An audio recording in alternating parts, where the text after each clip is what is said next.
Steady yourself even though you know that you're falling. Maybe you're falling, but you're still alive. Ready yourself, that's quite enough for your bowling.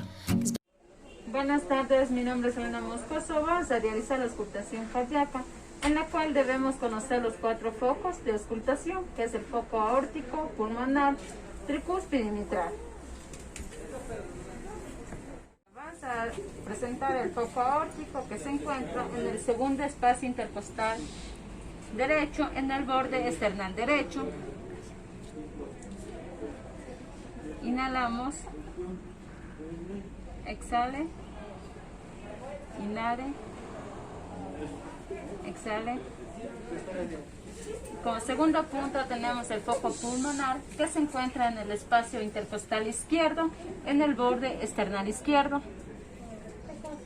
Inhale,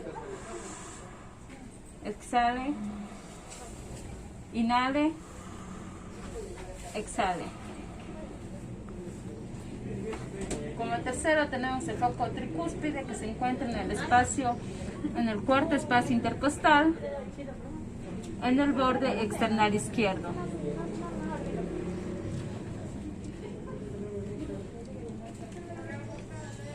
Inhale, exhale, inhale,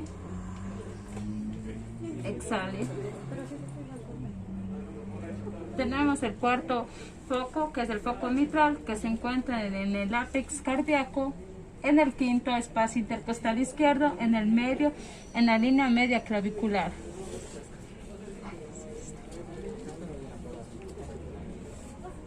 Inhale, exhale, inhale, exhale,